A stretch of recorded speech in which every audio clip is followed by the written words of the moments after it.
The cemetery sat on the edge of Willow Creek, a small, quiet town that never made headlines for anything. It wasn't the kind of place people talked about unless they lived there. Rows of old oak trees cast long shadows across the gravestones, and the air always seemed a little heavier there, like it carried the weight of everyone who'd ever been buried beneath that soil. On most days, it was peaceful. Birds nested in the trees, the wind brushed through the tall grass, and families came and went to visit loved ones, speaking in soft voices that never rose above the sound of the breeze. But that peace would shatter one afternoon, the kind of afternoon that left people wondering if humanity had forgotten how to feel. Before that day, everything seemed painfully ordinary. It was early summer, and the town was deep in routine. People mowed their lawns, kids played in driveways, and the Homeowners Association, known to everyone simply as the HOA, sent out their usual notices about paint colors, fence heights, and trash cans left out too long. The president of that HOA was a woman named Karen Whitmore. Everyone knew her. She lived at the top of the hill in a house with perfect white shutters and a garden trimmed within an inch of its life. She had a reputation, one built on control. People described her as strict, but that was the polite way of putting it. She liked power, the kind that came from making people listen, and when she spoke, she made sure they did. A few streets down lived the Collins family. They weren't rich or powerful. They lived in a modest single-story house with peeling paint and a small patch of lawn that never seemed to grow right. David and Marissa Collins had one child, a boy named Ethan. He was 10 years old, full of energy, always running around with his friends, chasing after soccer balls and staying out until the streetlights came on. The Collinses were quiet people. They kept to themselves, paid their dues, and did their best to avoid trouble. But trouble has a way of finding the people who least deserve it.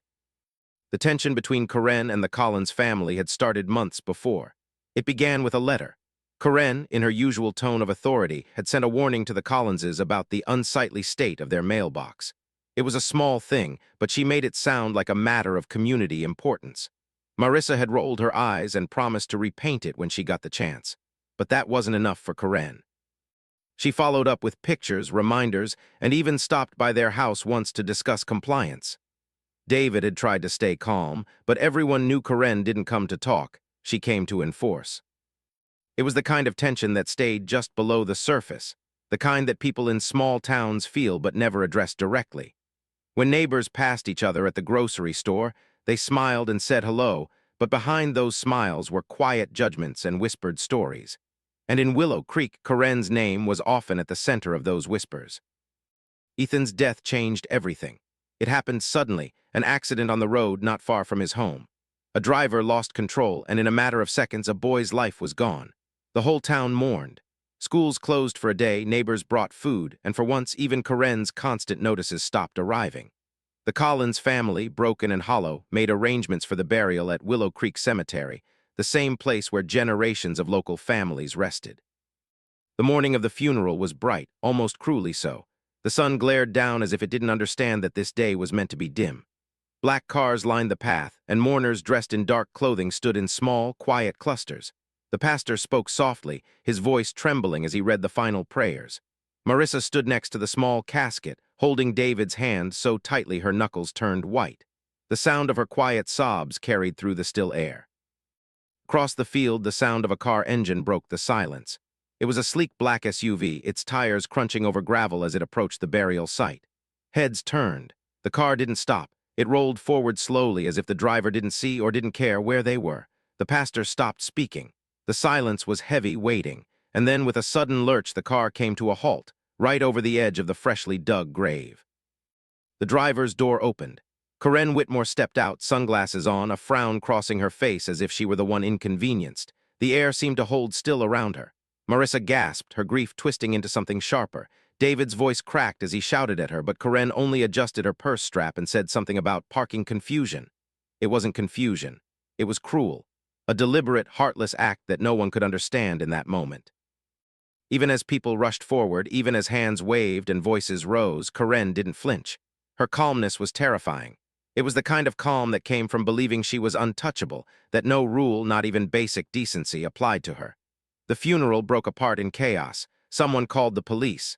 The car was moved, but the damage was done. What had been a sacred moment of farewell was turned into something unthinkable. That day spread through Willow Creek like a sickness. People whispered about it in grocery aisles and texted each other late at night, still not believing it really happened. How could someone do that? How could anyone be that cold? For the Collins family, there were no words strong enough. What was supposed to be closure became another wound. But what no one knew then was that this single act, the moment Karen Whitmore parked her car on a boy's grave, would set off a storm that reached far beyond the cemetery. It would drag everyone into a fight over morality, power, and justice. The line between authority and cruelty would blur, and even the judge who would later sentence her said he had never seen anything like it. In the quiet days before everything came crashing down, Willow Creek still looked like the same small, calm town. But underneath, something dark had already started to move, an anger that had been building for years, waiting for the moment it would finally break free. After the burial, nothing in Willow Creek felt the same. The cemetery was cleaned, the grass trimmed again, the ground leveled where Karen's tires had crushed the edge of the boy's resting place. But the damage wasn't something that could be fixed. The Collins family tried to disappear from public life, shutting their curtains and avoiding the neighbors, but in a small town like Willow Creek, silence never lasts. Rumors traveled faster than the truth. People started to say things like, maybe she didn't mean it, or Karen's always been like that. Others whispered that it wasn't just about the parking, that something darker had been building long before that day. Karen Whitmore's world from the outside still looked perfect.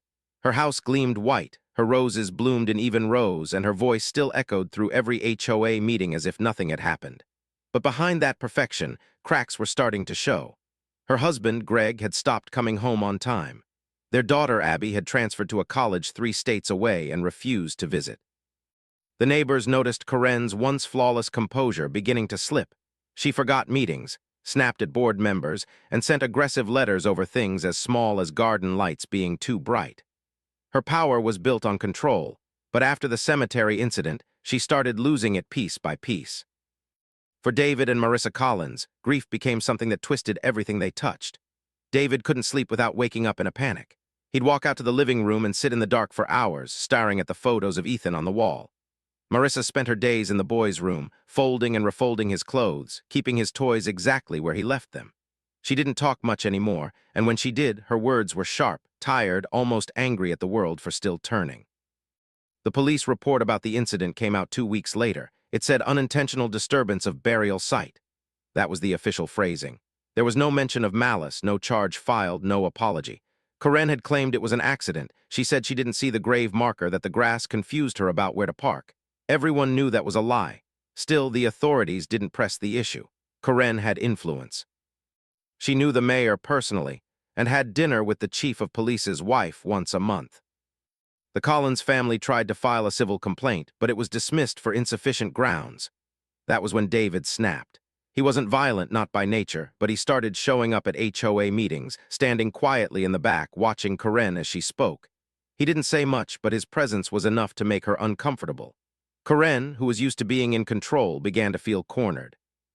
She retaliated in her own way, subtle, cruel, and methodical. Notices began arriving at the Collins house again. Your grass exceeds the acceptable height limit.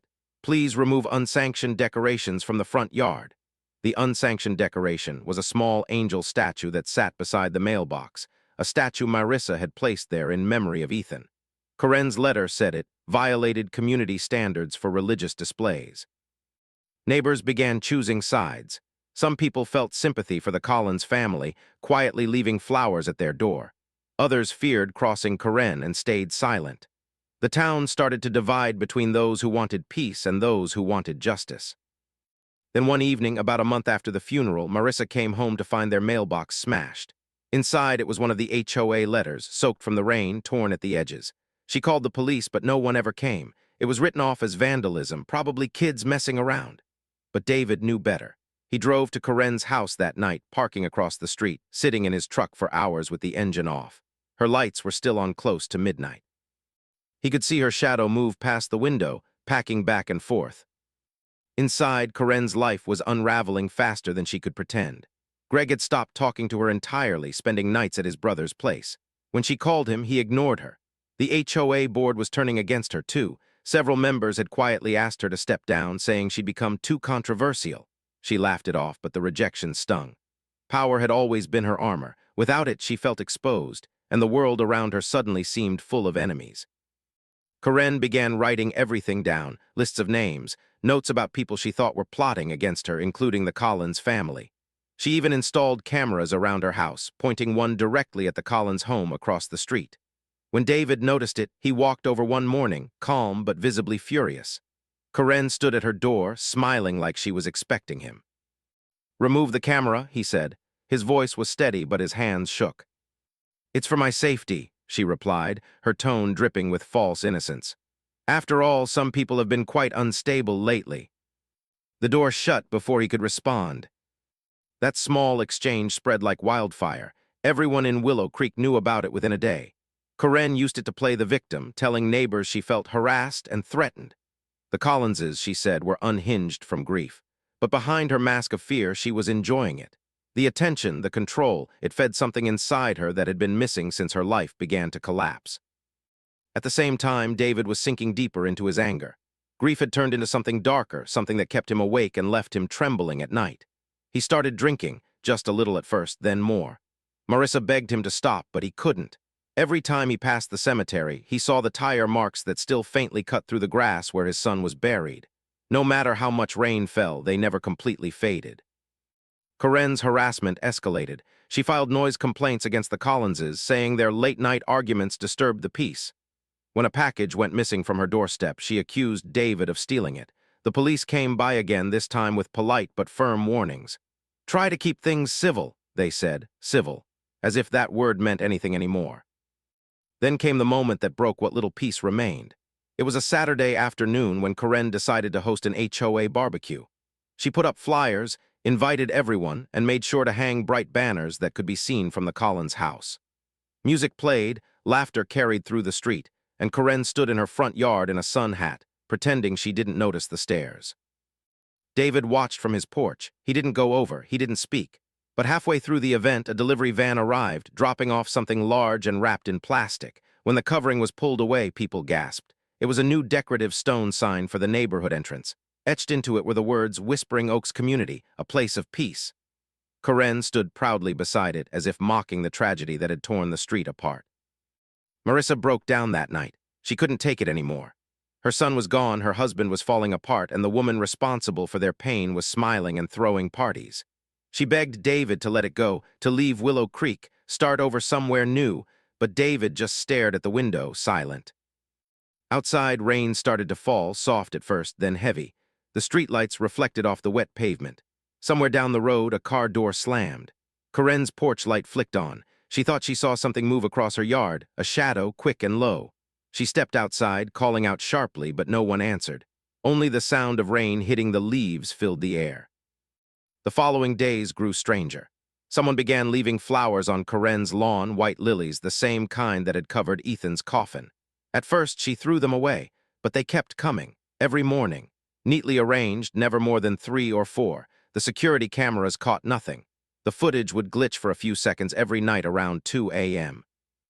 By now, the town was tired of the feud. People avoided both sides, pretending not to see.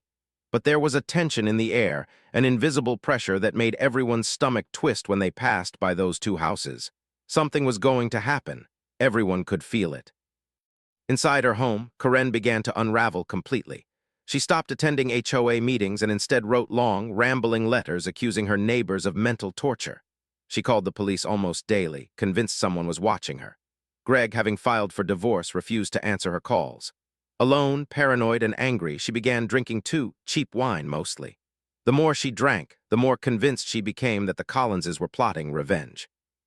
And maybe they were. David had stopped working. He spent his days driving through town, past the cemetery, past Karen's house, past the places that reminded him of what he'd lost. The anger had eaten away the grief, leaving something colder behind. Marissa barely recognized him anymore. His voice had changed. His eyes were different. One night, Marissa found him sitting at the kitchen table with a photo of Ethan in his hands. The air between them was heavy. She whispered, "Please, just let it go." He didn't look up. "I can't." That was the night the rain returned, just like before. In Willow Creek, storms always seemed to come when the air was thick with tension, as if nature itself could sense what people were about to do. No one could have guessed how close things were to breaking. Karen had her house locked down, cameras running, alarms set. But she couldn't protect herself from what was coming, not from the storm outside, and not from the one she had created herself. The tension that had started with a letter about a mailbox, that had grown through whispered accusations and quiet hatred, was now something alive, something that couldn't be undone. And as the thunder rolled across the sky, everyone in Willow Creek felt it in their bones. Something terrible was about to happen. The night it happened, Willow Creek was drowning in rain. Thunder cracked above the hills, shaking the windows, and sheets of water blurred the world into gray and shadow. Most people stayed inside, lights dimmed, pretending not to hear the storm. But at the end of Birchwood Lane, two houses still glowed through the downpour, the Whitmore residence and the Collins home, facing each other like opposing fortresses. Between them, the street shimmered under the streetlights, puddles gathering where the asphalt dipped. Karen stood by her front window, staring out into the rain. Her reflection looked older than she remembered, tired eyes, pale face, the faint tremor of her hand gripping a glass of wine. She hadn't slept properly in days. Her nerves were shot and her mind wouldn't stop racing. Every noise outside made her flinch. Every flash of lightning brought back the image of those white lilies laid on her lawn night after night. She had convinced herself it was David tormenting her, trying to break her. In her head, it was justice turned against her, an unfair punishment for something she didn't think was her fault. Across the street, David sat alone in his truck, engine off, watching the lights flicker inside her house. The storm blurred his windshield, the wipers squeaking every few seconds as they dragged water aside. He wasn't sure how long he'd been sitting there. Maybe hours. His mind felt numb, his chest hollow. There was no plan, not really. Just the same loop of thoughts that had haunted him for months. His son's face, that car parked over the grave, Karen's smirk, her letters, her silence. The world had turned her into a symbol of everything cruel and untouchable, and he couldn't take it anymore. In the passenger seat beside him was a small wooden box, Ethan's old soccer trophy. The last thing he'd taken from the boy's room before locking the door for good. He ran his thumb over the small golden figure, his jaw tightening as he tried to swallow the ache that kept rising in his throat. His grief had twisted so far that he couldn't tell the difference between sorrow and rage anymore. Inside her house, Karen moved from window to window, double-checking the locks, muttering under her breath about safety and these people. She picked up her phone to call the police again to report the harassment, but then stopped. They wouldn't take her seriously anymore. Not after the last time when the officer sighed and told her she needed to try and move on. She poured herself another glass of wine, spilling some on the counter. Her hand shook. When lightning flashed again, she caught sight of something outside, a figure still and dark standing near the edge of her driveway. Her heart jumped. For a moment, she thought her mind was playing tricks on her. But when the thunder rolled, she saw him clearly, David, drenched, motionless, staring right at her. Karen froze. For a long moment, neither of them moved. The storm howled between them. Then David stepped forward, his boots splashing through puddles as he walked toward her door. Karen's breathing quickened. She put her glass down, fumbling for her phone. But before she could dial, there was a heavy knock, 3 slow, deliberate hits against the door. "Go away," she shouted, her voice cracking. "I'm calling the police." No answer, another knock, louder this time. Her hands trembled as she reached for the door handle. "David, I'm warning you," she yelled. "You're harassing me and I'll..." She didn't finish. The door burst open with a crack, the frame splintering. David stood there, soaked to the bone, water dripping from his hair. His eyes were dark, hollow, unreadable. "What do you want?" Karen shouted, backing away. "You can't come in here." David didn't move at first. His breath came out in heavy bursts. The room smelled of wine and candle wax, the faint hum of the refrigerator the only other sound. "You never said sorry," he said quietly. Karen blinked, startled by the calmness in his voice. "What?" "You parked on my son's grave," he said, his tone rising now. "You stood there and called it an accident. You watched my wife cry and you said it wasn't your fault." Karen straightened, anger flashing across her face. "I didn't know. It was dark. It was raining. How many times do I have to say it?" Lightning lit the room, showing the fury in both their eyes. "You didn't care," David whispered. "You've never cared about anyone but yourself." Karen took a step back, clutching the counter behind her. "Get out of my house." David's jaw clenched. "Do you even think about him?" he asked. "Do you think about what you did?" Karen's lip trembled. "You're insane," she hissed. This obsession with me, it's pathetic. You want someone to blame, so you picked me. I didn't kill your son." That last sentence hit the air like a slap. David's whole body tensed. The room seemed to shrink, the storm outside roaring louder. His breathing turned ragged and his hands curled into fists at his sides. Karen saw the shift, the dangerous stillness in him, and fear finally cut through her arrogance. "I'm calling the police," she said, reaching for the phone on the counter. He moved faster than she expected. His hand came down on the phone, slamming it against the counter so hard it cracked. Karen gasped, stumbling backward. "Don't," he said, his voice breaking. "Don't lie again." For a heartbeat, neither of them moved. The air between them was thick with grief and rage and years of unspoken pain. Then Karen grabbed the nearest thing she could find, a wine bottle, and swung. The glass shattered against his shoulder. He didn't even flinch. The shards scattered across the floor, mixing with the rainwater dripping from his clothes. She tried to run, but he caught her wrist. She screamed, struggling, hitting him with her free hand. "Let me go," she shouted. "You're crazy." David's grip tightened. His voice was hoarse, barely human. "Say you're sorry." "Get out," she cried. "Get out of my house." "Say it," he shouted, shaking her. For a second, she saw something behind his rage, a flicker of pain, of confusion, like he didn't even understand what he was doing. But then the struggle turned wild. Her hand caught the edge of the broken bottle on the counter, cutting her palm. She screamed, pushing against him, and in that chaos, something shifted. A stumble, a crash. She fell backward into the table, hitting her head on the corner. The sound was sickening, a dull, heavy thud. Her body went limp, sliding to the floor. The room fell silent except for the rain hammering against the windows. David froze, staring down at her. For a moment he couldn't move. His breath came in shallow gasps as if the air itself had turned solid. "Karen," he whispered, kneeling beside her. Her eyes were half open, unfocused. A thin line of blood trickled down her temple, mixing with the rainwater on the floor. He touched her shoulder, no response. The realization hit him like a blow. His hands began to shake uncontrollably. He pressed his palms against his head, whispering, "No, no, no," over and over. His grief had been building toward this moment for months, but he hadn't wanted this. Not really. He wanted her to feel what she'd made him think, to understand the pain. But now, staring at her lifeless body, all he felt was emptiness. The clock on the wall ticked softly. The smell of wine and blood hung heavy in the air. The storm outside began to fade, the thunder rolling further away. David stumbled backward, tripping over the broken glass.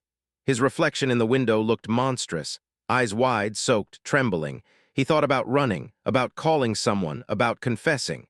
But his mind was spinning too fast, flickering between panic and disbelief. When the sirens came later, the neighbors said they heard nothing but the rain. No shouting, no struggle. Just the storm, the wind, and the faint hum of the streetlights flickering through the dark. In the minutes after the fall, David wandered through the house like a ghost, touching things without seeing them. The framed photos, the perfect furniture, the neat lines of her life. He picked up one of the HOA letters from the counter, the words blurring through his tears. "Community standards must be upheld." He crumpled it in his fist, his chest heaving. By the time the rain stopped, he was gone. The front door hung open, wind sweeping through the hallway. Karen lay motionless on the floor, the puddle of water around her slowly spreading, reflecting the faint light from the window. It wasn't until morning that the first neighbor saw it, the door ajar, the silence inside too heavy. The police arrived quietly, their boots echoing against the floor. When they found her, the scene was still, peaceful almost in a tragic way. A glass of wine is half full on the counter, a shattered bottle on the ground, and outside, across the street, the Collins house sat dark and still, curtains drawn. In that moment, Willow Creek changed forever. The town that once fought over mailboxes and lawns now had blood on its conscience. A mother was gone, a father broken, and somewhere a small grave in the cemetery waited under the morning sun, untouched by the storm, as if it had known all along that sorrow always finds a way back home. The morning after the storm, Willow Creek woke to a silence that didn't feel right. The air was still heavy, and the usual sounds of lawnmowers and dogs barking were gone. News spread slowly at first, then all at once. By mid-morning, every porch light in the neighborhood was on. Karen Whitmore had been found dead in her kitchen, and her door had been left wide open through the night. The police cars arrived quietly, their flashing lights muted by the fog.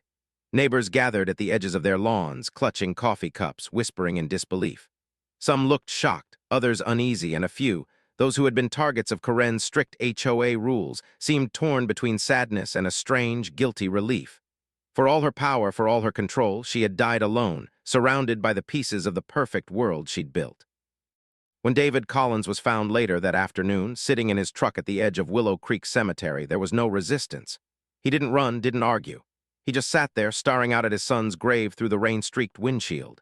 The engine wasn't running. The key was still in the ignition, but the battery was dead.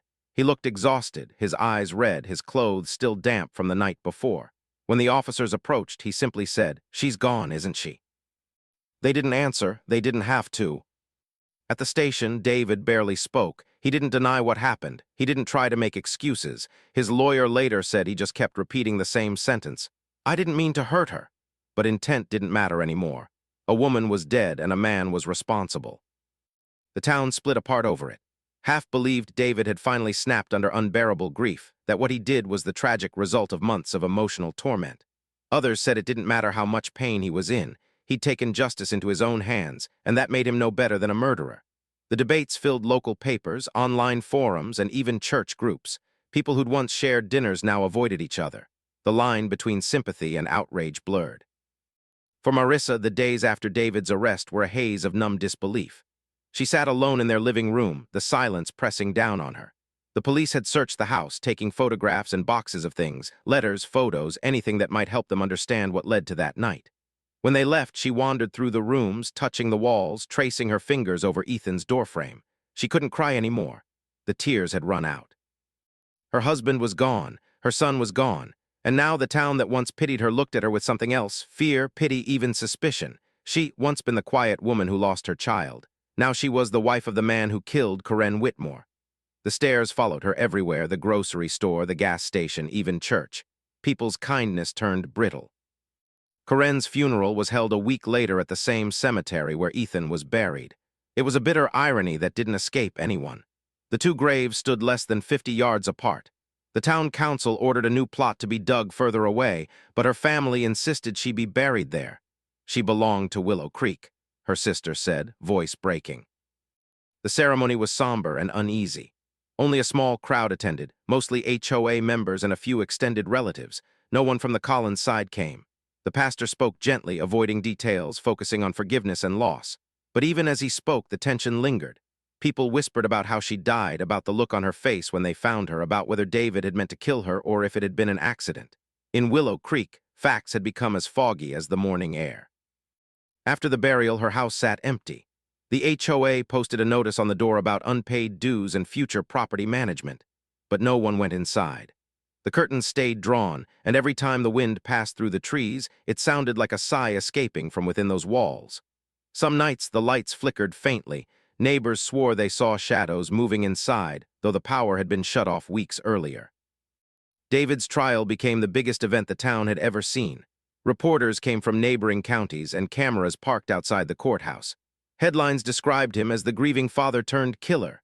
The defense tried to paint a picture of emotional breakdown, of a man pushed to his limit by loss and cruelty. The prosecution countered with cold facts: unlawful entry, assault, death by blunt force trauma. In court, David looked hollow. His hair had gone gray at the edges, his hands clasped tightly in front of him. He rarely looked up. When the photographs from the scene were shown, he shut his eyes. The jury deliberated for 2 days before returning a verdict: guilty of voluntary manslaughter. The judge, known for his fairness, said quietly before sentencing, "Grief cannot excuse violence, but neither can cruelty excuse the pain that led here." David was sentenced to 10 years in prison, the same number of years his son had lived. When the verdict was read, the courtroom was silent except for the faint sound of Marissa crying. Corinne's sister stared straight ahead, her face blank. Outside, the reporters swarmed, their voices sharp and eager, twisting tragedy into headlines that would sell. After the trial, Willow Creek tried to move on. The HOA disbanded, its members too divided to keep it going. The new residents who moved into the neighborhood months later never knew the full story. They only heard fragments. The street where it all happened was renamed Birch Lane East, as if changing a few letters could erase what the ground remembered. For those who had lived through it, though, the memory never faded.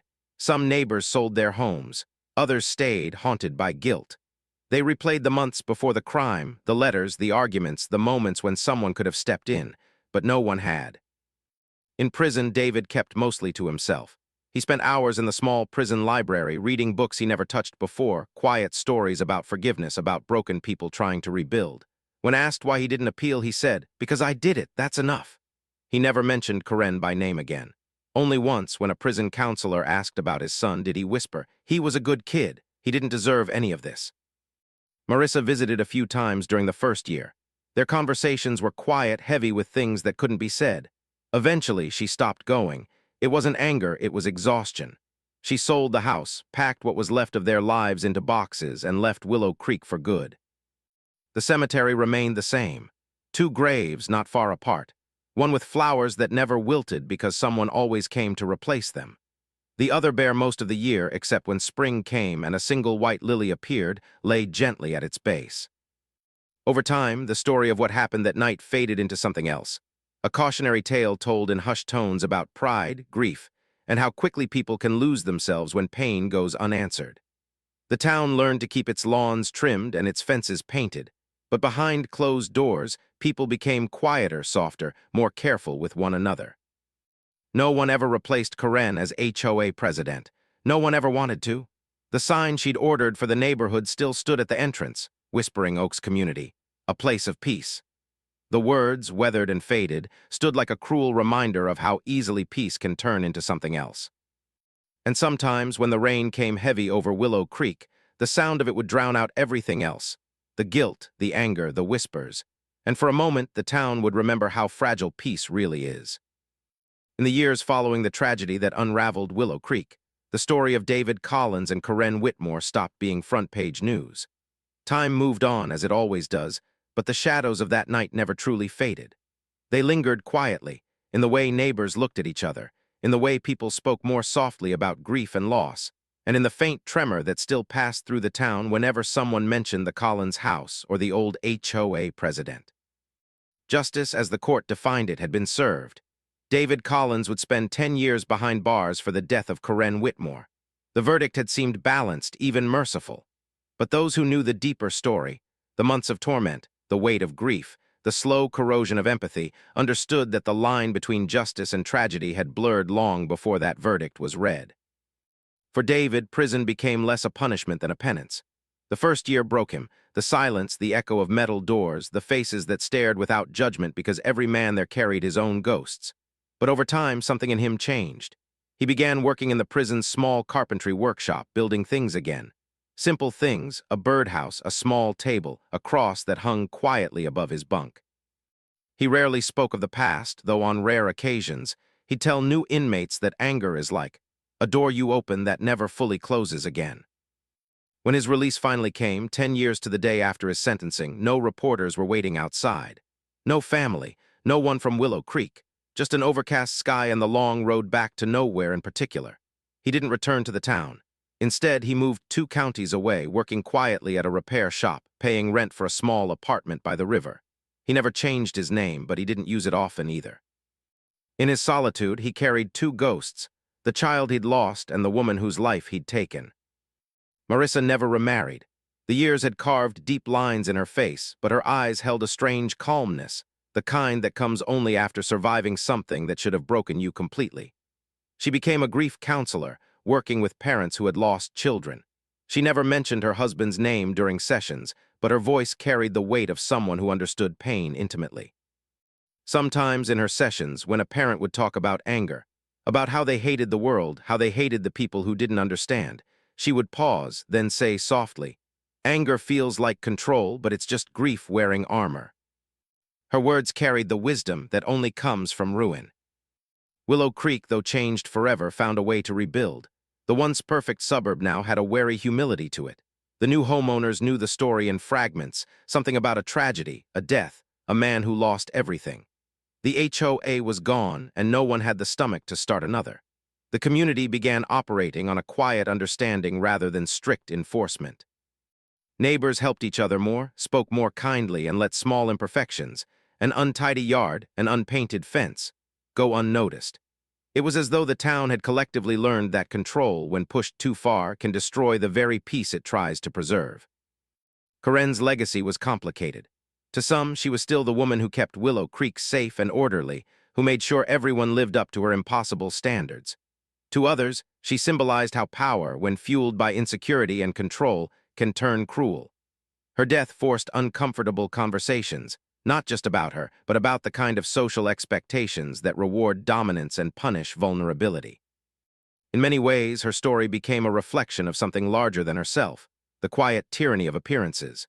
Willow Creek had always prided itself on being a model community, a place where nothing bad could ever happen. But beneath the manicured lawns and perfect facades, people were falling apart in silence. Corinne's death didn't just expose one man's breaking point. It exposed the illusion that perfection equals peace. Years later, a journalist revisited the case for a true crime podcast. The episode was titled "The Price of Quiet Neighborhoods." It explored the pressures of conformity, grief, and suburban isolation. Marissa refused to be interviewed. David, when contacted by letter, responded with just one sentence: "No one wins when pain becomes silence." Listeners were divided. Some sympathized with David, viewing him as a man broken by grief and cruelty. Others condemned him, arguing that no amount of suffering could justify taking another life. But amid the debates, one uncomfortable truth lingered. The crime wasn't born out of pure evil or madness, but out of very human emotions: pain, pride, and the desperate need to be seen. In the end, that was the true horror of the story. Not that a man killed, but that everyone around him helped create the silence that allowed it to happen. The broader impact of the case rippled beyond Willow Creek. Discussions began across suburban neighborhoods nationwide about the culture of isolation, the way grief is often hidden, and how communities can fail those who suffer most. Local governments introduced grief support programs, and even HOAs started incorporating mental health outreach into their charters. For once, the tragedy had sparked something redemptive, a small acknowledgement that beneath every rule and routine, people carry unseen battles. Yet for those closest to the event, redemption came slowly, if at all. Corinne's sister eventually moved out of state. She left behind her sister's house, now overgrown with ivy, its windows clouded with dust. The new owners repainted it a bright yellow, as if trying to erase the past with color. But locals still said the nights were unnaturally quiet around that corner of Willow Creek, that even the crickets stopped chirping when the wind passed through. As for David and Marissa, they never saw each other again. But sometimes when she stood at Ethan's grave, she'd find small signs that he had been there before her: a fresh lily, a small wooden cross carved by hand, or a folded note tucked under the headstone. She never opened them. She didn't need to. The gesture itself was enough. The tragedy had rewritten their lives, but it had also stripped away everything false, every illusion of control, every mask of perfection. What remained was something raw but real, an understanding of the fragility of the human heart. In the quiet conclusion of their story, justice wasn't found in the courtroom, nor forgiveness in words. It was found in endurance, the slow, painful choice to keep living after everything collapses. Ultimately, the story of Willow Creek became less about crime and punishment and more about the human condition itself. It was about what happens when grief meets pride, when compassion is replaced by judgment, and when silence becomes deadlier than any weapon. The lesson was simple, though few dared to say it aloud. Monsters aren't born in shadows, they're made in daylight, shaped by rules, expectations, and the small cruelties we excuse as normal. And so, as the town carried on, new families moving in, children laughing again, lawns trimmed just enough but never perfect, the ghosts of the past remained, quiet reminders that peace is not the absence of conflict, but the presence of understanding. Because beneath every picture-perfect street, every smiling neighbor, every tidy fence, lies the same fragile truth. We are all one heartbreak away from breaking, and one act of kindness away from saving someone who's already there.